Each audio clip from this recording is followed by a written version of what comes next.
It's cut down time. We already have some roster cuts. We get the rest today, but in the meantime, we got some Alexander Mattison rumors to sift through, as well as all kinds of other stuff. It is the Locked On Vikings podcast.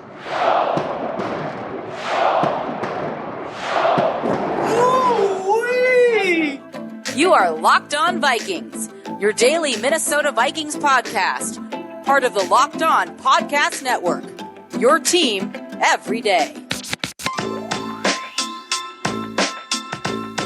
What's going on, everybody? Welcome to another episode of the Locked On Vikings podcast, part of the Locked On Podcast Network, your team every day. As always, I'm your host, your pal, and the kid you copied off in math class. My name is Luke Braun. You can find me on Twitter at Luke Braun NFL. Show is on Twitter at Locked On Vikings. Thank you so much for making Locked On Vikings your first listen of the day. Today's episode of Locked On Vikings is presented by Prize Picks. Prize Picks is daily fantasy made easy. Pick 2 to 5 players, and if they score more or less than their Prize Picks projection, you can win up to 10 times your money on your entry. First-time users can receive 100% instant deposit match up to $100 with promo code LOCKEDON. That's prizepicks.com, promo code LOCKEDON. So, it is Tuesday. That means it's Twitter Tuesday. We do have a nice, thick, juicy mailbag, but there's news to discuss. So, it's kind of cut down day. It was on Monday. I didn't realize it worked this way, and it's kind of superficial. Functionally, it doesn't matter, but the Vikings had to get their roster down to 75, I think, on Monday, or they did get their roster down to 75, and all the teams were doing kind of some cuts. And then by the same time today, Tuesday, by the time you're listening to this, it might have already even happened, they'll have to get their roster down to the true 53. So we're sort of halfway through cuts, or we're like partially through cuts. Those cuts, some of it was like some injury stuff. You have T.Y. McGill on IR. You may have seen that T.Y. McGill got cut. That was incorrect. That was that report wasn't right. He was on IR, as well as B.C. Johnson. So that's 2 of them. And then Ty Smith, Timon Paris, and Myron Mitchell are the other 3. Some people had Myron Mitchell in their 53s. I think I had him in at one point of my 53 because he was having a bit of a strong streak at camp, but he sort of fell off. Too bad. Timon Paris had one of the worst preseason outings I've ever seen. He was really, really a long shot to make the roster, but my goodness, he did bad in that Denver game. And then Ty Smith has been kind of in and out of the building. So Ty Smith could still end up on the practice squad. Having some veteran guy that, has done some special teams and all that stuff can be a helpful thing to have on your practice squad. So I wouldn't be surprised to see him come back into the building again. But he's gone for now. And then you have B.C. Johnson and T.Y. McGill on IR. Now, so I had to process this, but here's the way that this works now. Those 2 players, B.C. Johnson's season is over. T.Y. McGill has a high ankle sprain. His probably is not. So putting him on IR is interesting.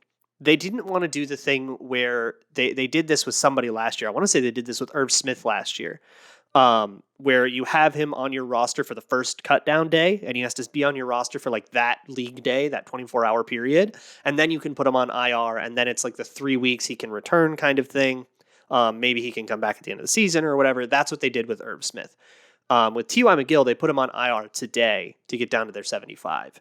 That ends his season. He is no longer allowed to dress even if he recovers. Now, there actually is an exception here. If T.Y. McGill and his agent decide, hey, I think I'm going to be ready way before the season is over, and by putting me on IR, you have robbed me of the opportunity to make money, I want out. I want to go hit free agency, and when I'm healthy, somebody will sign me, and I think I'll be healthy in 6 weeks. And for the sake of argument, let's say the Vikings agree, yeah, we think about 6 weeks as well. They will agree that that's what an injury settlement is. That was one of the questions in the mailbag, by the way, is what is this injury settlement stuff? That is what the injury settlement is. The settlement is, okay, we'll pay you for 6 weeks. That's the 6 weeks we think you lost by being injured. And then at the end of 6 weeks, you can go be a free agent. And if you can pass a physical, you can go sign with someone else and go make your money. That's probably what happens with T.Y. McGill. So I wouldn't be surprised to see that news item come down the transaction wire sometime in September, October, once his high ankle sprain is healed. Now, high ankle sprains can be a little tricky. That can be something that knocks you out for a good portion of the season. But if they come with an injury settlement, that will be, and that counts against the cap and stuff too. So it's something to watch if you're into all the nickels and dimes. But the real news is Alexander Mattison. So, the real rumor. It's a rumor so far. Matt Lombardo at Heavy first broke it, and then it was confirmed by Chris Thomason and Darren Wolfson And like they are listening to a lot of trade offers about Alexander Mattison. It makes sense. They got 5 running backs worth keeping if you count CJ Ham. That's too many for a team that is not going to live in 21 personnel, or, well, maybe they will do a lot of 21 with CJ Ham, but this is not a Zimmer team, right? This is not a Kubiak team where you're doing a lot of like condensed outside zone stuff. This is going to be, bunch 11 personnel, 3 wide receivers, that kind of thing. Going to look like a McVay offense. That's less running back usage. That means you need fewer bodies there. But they have 4 rosterable running backs in Dalvin Cook, Mattison, Wangu, and Ty Chandler. And so if somebody wants Alexander Mattison, if somebody thinks that he is a starting caliber running back and they want to pay us the draft capital they think that that's worth, heck yeah, let's do it. And at least 12 teams was the Chris Thomason report.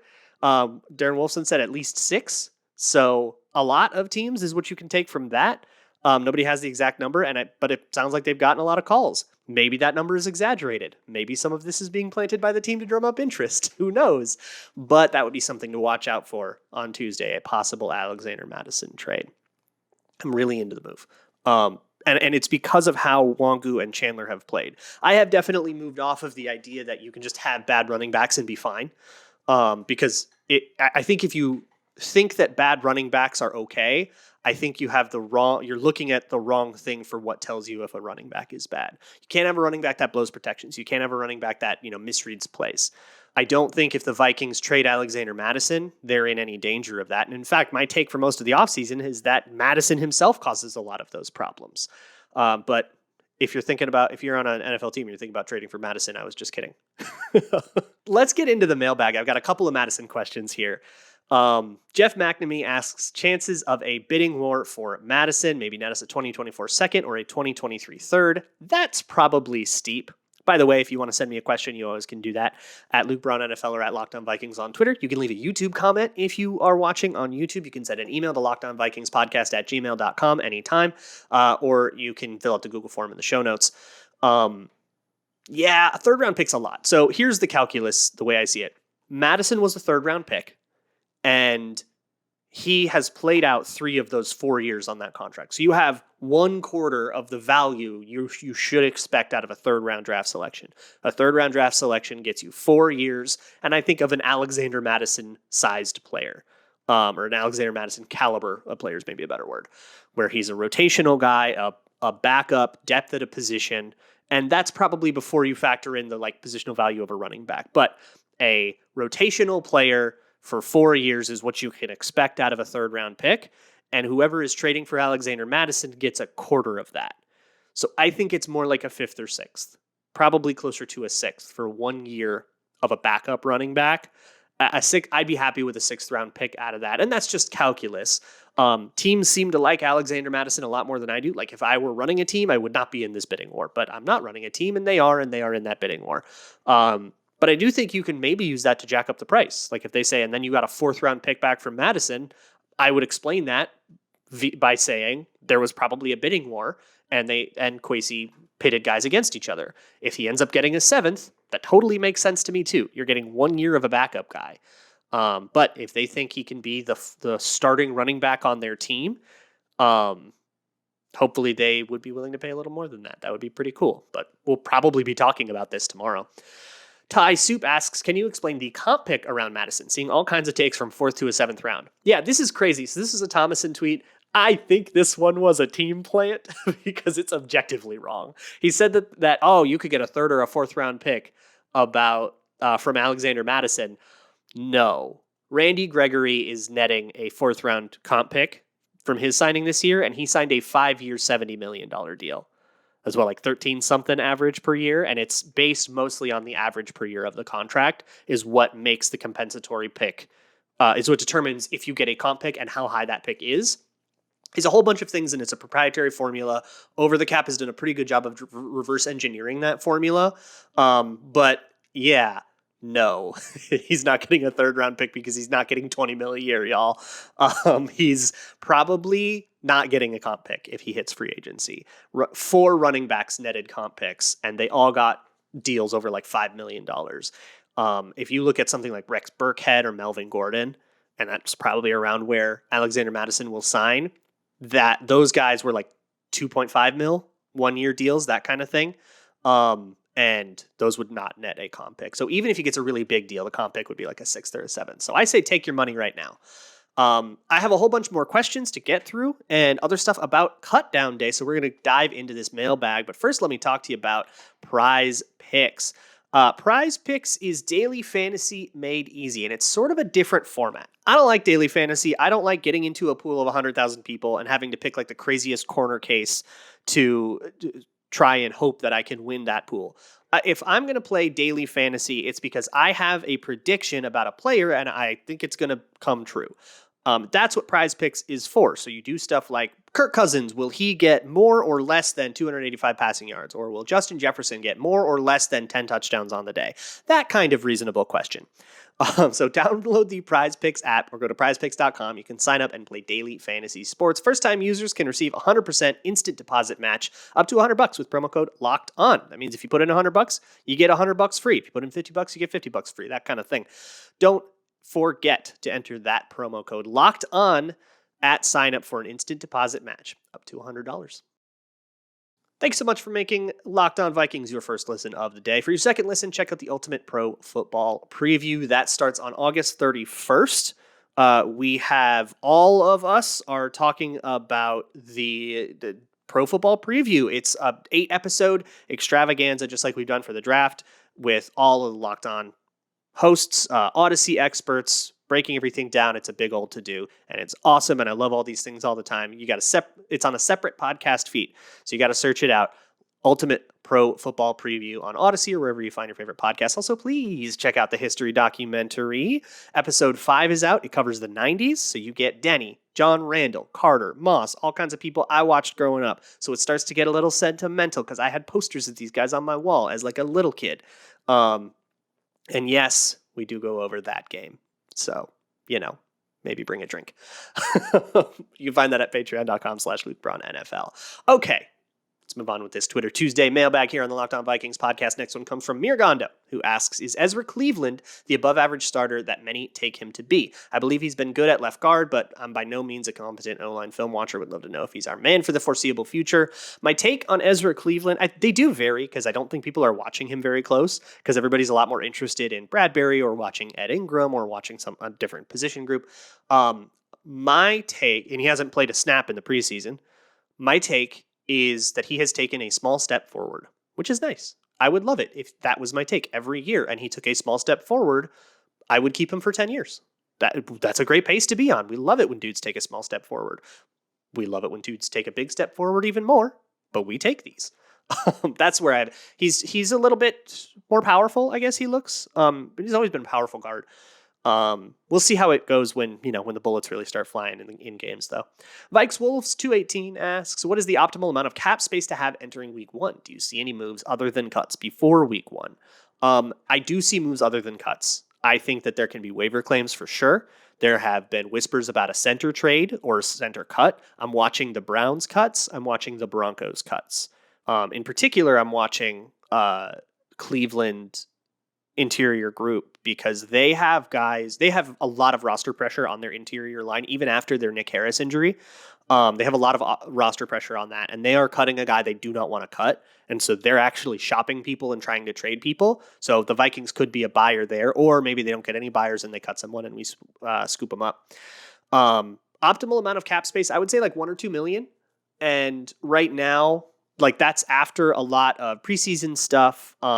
You need to, right now, only the top 51 players count. So when you go to 53 players, the last two, player 52 and 53 then count. So you got to account for that on the cap, and you have to pay all your practice squad players. So a lot of the cap space they have right now will suddenly evaporate. And after that, hopefully you have $1 or $2 million going in. And I do think they have some room to like go do something if they want to do that. XE asks, biggest X factor on each side of the ball, meaning this player is amazing, our ceiling is high, but if he's terrible, we are bad. The boring answer is Kirk Cousins, right? Like it has to be Kirk Cousins on offense if he's like, you live and die by the quarterback, right? I'll go with Christian Darrisaw otherwise, and I feel pretty good about Christian Darrisaw being good, but if I'm not allowed to say the quarterback because that's boring, I would say Christian Darrisaw. On defense, it's Cam Dantzler pretty comfortably. I think if Cam Dantzler is good, then it unlocks a lot of stuff on the like schematic stuff on the defense that otherwise you wouldn't feel comfortable running. Blitzes and interesting packages and exotic looks and stuff, things that can paper over some of the issues that I talked about on yesterday's show. But if he's bad and you have to protect him, that will ripple throughout the whole defense. RJ Frost asks, do you see the 3 safety defenses as an answer to 12 and 21 personnel? So that's 2 tight ends and 2 running backs, respectively. It seems like going into those personnel forces teams into base where they can be exploited in pass or in base nickel where the slot corner can be a liability and run. 3 safety seems like a nice medium. Yes, wholeheartedly agree with this. I think that is a great move. It depends on who it is, though. Like, if it's the 49ers and they're in their, like, 22 personnel where they got 2 tight ends and Kyle Juszczyk on the field and stuff, you probably aren't going 3 safety. Then you're just putting your bigs on the field. But if it's somebody like Miami who's on the schedule and they have Mike Gesicki, they're shopping him, but let's say they have Mike Gesicki who doesn't really block and is really more of just a big wide receiver, I think 3 safety is perfect for that. So it depends on the particular people, and it probably changes week to week. But in general, yes, I think this will be a very useful tool, and it absolutely will come up. RC Christensen asks, I understand we're watching scrubs play during the preseason, but I feel concerned about the Vikings' ability to stop the run. Am I overreacting? My preseason cope of choice when it comes to that is look at who makes the mistake. Are they getting cut over that mistake? Like, Jalen Twyman was a huge liability in the run. He got washed, pushed around real bad in that Denver game, and they ran on us up his gaps, and he did wrong things. Like, he messed up here. I don't want to say messed up. He got pushed around a lot. Well, he might just get cut then. That's not going to be a problem anymore. I would be pretty excited about the run defense. Specifically, it's because of Harrison Phillips. And when Harrison Phillips played, he was a monster, and he played about 8 reps this whole preseason. And those 8 reps were very good. So I would be excited about the run defense, and I think this is just like the guys. It's the same thing with like special teams. You see a special teams mistake, well, someone got cut for that, and that guy's not going to make a mistake for you anymore because he's not going to work for you anymore. I have a whole bunch more questions, and I will get to those. Very excited, but first, I want to have a more serious conversation with you. Look, weed's legal in places and in Minnesota, you can get it a lot more easily, and that means we got to start. Don't drive, man. You got to know not to drive high. All right. And it can be easy, just a little buzz. It's not like I'm drunk, right? Like, you talk yourself into it. I got to get home. You don't want to wait for it to wear off, but you're so much slower and it's just as dangerous. Don't drive high. If you have been using marijuana in any form, any kind of THC, edibles, whatever, do not get behind the wheel. If you feel different, you drive different, drive high, get a DUI. Moving on with this Twitter Tuesday mailbag. The next one comes from Matthew, who asks, Udo preseason PFF 2021 was 76. Ingram's preseason PFF 2022 is 81.7. How sure are you that Ingram is going to be a better solution? Okay, so I will say this right now. I'm not going to repeat it and crow about it. I do not use PFF grades in my evaluations anymore. Some of that was because I found myself disagreeing with them a whole bunch, and I kind of realized I was like, if I'm deciding whether or not I agree or disagree, is this actually a framework that's helping me, or am I already just coming up with my own takes anyways? But also, they sort of had become a crutch for me, and they stopped me from really learning. If I can say Udo's a 76, and now my opinion of Oli Udo is a 76, well, can I explain Udo? Can I explain what was wrong with him? And I purged that last year, and now I feel like I can. Yeah, Udo panics, and he gets grabby when he panics. He can overset, and then he leans and he holds, and then he got a bunch of penalties. I didn't catch that in the preseason because, well, neither did the Vikings, so I don't feel too bad about that. And Udo did have a genuinely good preseason. So I would say it again, too. Like, I evaluated those games, and then he didn't have a good regular season. I don't think that needs explaining. It's just how it goes sometimes. But Ingram's had a good preseason. I don't think he's going to be perfect. He does have mistakes. He's overrun things in the second level sometimes. He's overset sometimes. That's rookie stuff. But he's absolutely earned the starting role. That's what we say right now. And then we'll watch him week 1. Again, when the bullets start flying, all this stuff goes out the window real quick. Chris asks, how much do you think the evaluations of players are affected by poor QB play in front of them? Okay, so this is another reason to not hang your hat on production as much. production can be helpful, and it is kind of the end, but you got to focus on the means if you want. Like, it's process over results kind of, and production is results. Like, naturally, production is results. You can get closer to process by doing production in a smarter way, like something like WAR, or a lot of PFF tools do this. But at the end of the day, it's still the result of the play and not the way you got there in the play. And the closest thing is a PFF grade trying to quantify the means, but they're still putting it all on a binary spectrum where it's plus or minus, right? So here's what you want to watch for if you're worried about QB play affecting somebody. If there is an incompletion, just think to yourself, whose fault was that? Was that a drop? And maybe I shouldn't get on the QB for that? Was that because there was pressure and the throw was affected? Was that because the scheme didn't work? Did a corner make a great play? That can happen sometimes. There's a whole bunch of plays. Wow, that didn't work. Good play on the defense. Can't say I would tell anybody anything different if I were the coach. That's the way I like to think of it. And I find that I'm not worried about that anymore at all. Where you go, hey, that wide receiver got open real easy, real well, and the quarterback just didn't do it. Drake London was a big one for that in the draft. He would get a lot of separation, but then he'd get a lot of contested catches. I think that got a little overrated, so I didn't love him. But that was like the thought process you had to go through, and that could help you avoid that pitfall. The perception of somebody like Allen Robinson is probably worse than it should be because he's dealt with bad quarterbacks his whole career. But we can't do anything about that. All we can do, you and me, dear listener, is try to be a little smarter every day. Just like a football player, just say better every day, right? Just a little bit smarter every day. And hopefully, as we watch a pass, we can get a little bit better at identifying, well, whose fault was that? Was the wide receiver in the wrong place, or did the quarterback just miss, or what happened? And I mean, that's a long-term journey, and it's one that it's a thing I don't think you ever get good enough at to stop trying to get better at. But that is what I'm always looking for. And really, you have to look for, okay, where was that ball supposed to be?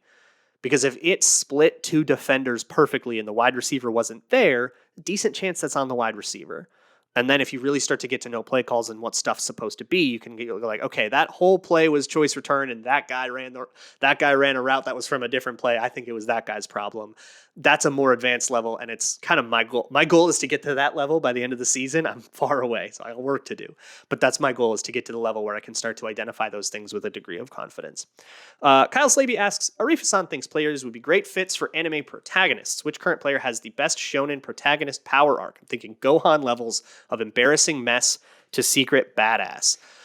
Okay, so the best shonen protagonist, we've been over this on this show, is Justin Jefferson. He has the perfect shonen kind of goofball energy, that sort of like, dolt with a big heart kind of thing, and he's a total badass, right? But we're talking about like a side character, a sort of rags to riches growth story here. That's probably Cameron Dantzler, who I think his career arc follows that, and I think he's still got enough good comedic beats for that particular kind of Japanese animated media. Dylan asks, how has Caleb Evans been? Haven't been able to catch much of him yet. I would say he's been okay, conservative. He's been playing real safe, like too safe. And stuff's been caught in front of him. But as a rookie, you're okay with that, right? You're just getting stuff down. You're just trying to get the depths down and stuff, and if you don't feel confident, don't go for it. But I want to see him start to build confidence and start to go for stuff more. But I think he's going to be like CB5 this season. So we probably won't see much from him unless injury forces the issue. Too Evil to Hope asks, will guard help for Bradbury be enough to shore up pass rush, or is that a pipe dream? I think it's probably overrated. But here's what I'll say. Here's what you're hoping for. Because last year you had all these problems with Oli Udoh. And the offensive line can usually set things up where they can help one guy. And the defense's job is to deny that. And there's a whole cat and mouse in protections that's a really fascinating little chess match within the game. Between like the center and the defensive coordinator, basically, or whoever calls the protections. It's the center in Minnesota. But if you have to do something like protect Oli Udoh or Drew Samia or whoever it's been, then you can't protect yourself as much as the center. But if Ed Ingram is good, then Bradbury can set things up to where he's never in man-to-man. He's never in one-on-one situation. And maybe you can do that. How often does that come up? Probably not often enough. And you're going to see walkbacks. But when you see walkbacks from Bradbury, what I want you to look for is hops. If he's doing that hop thing where he hops back and like bunny rabbit hop, that's the technique he's supposed to do. That's going to be what he's coached to do. And start asking yourself, okay, how long did it take for him to get to the quarterback slap? He'll end up there because the guy's got 50 pounds on him, and that's life. Nose tackles are 350 pounds. And if you're less than 350 pounds, you're not playing nose tackle, you're playing center. So keep that clock. How long did it take for him to get into the quarterback slap? Because at a certain point, you're not trying to wall him. You're trying to delay, and you're trying to buy time. Think temporally. Joe Phillips asks, are you worried at all about the lack of preseason reps for the starters, especially with a new coach and system? No. And I'm kind of taking Kevin O'Connell's word on it because he made a point that's pretty good about like, hey, we got like 80 reps in joint practices, full speed against the ones where guys are way less likely to be injured because you're not going full tackle. They prefer those to preseason reps. So we didn't see them as fans unless you were at the joint practices. But they feel better about those reps as practice than preseason. They're just choosing a different avenue, but people are still getting the same amount of work. Now, I'm a little worried about not getting hit as much, right? Like I think that if you talk to like old school running backs, they go, yeah, I kind of needed to get hit a couple times to like get into the rhythm of it. There's an anecdote about Andrew Luck actually saying like, hey, hit me because I need to get hit for the first time and I don't want it to be an live rep. And people will be like, what? You're the quarterback. And he's like, hit me. It's an insane person Andrew Luck is. So maybe a little worried about that, but not so much. And a lot of those guys did get hit for the first time in the Raiders game, so you did get that. Ragnar's Ghost asks, should the Hall of Fame include group inductees? It's a team game, and it could make arguments for the Hall of Fame better if the Legion of Boom or the Purple People Eaters, etc., are put in together.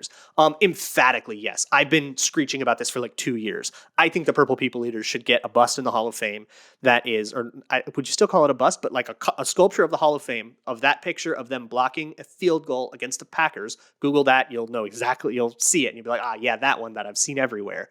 And if you don't think Jim Marshall should be in the Hall of Fame, or if you've accepted that he probably won't get into the Hall of Fame, this is how you get him into the Hall of Fame, is as a group with the Purple People Eaters, because it was such a ubiquitous thing.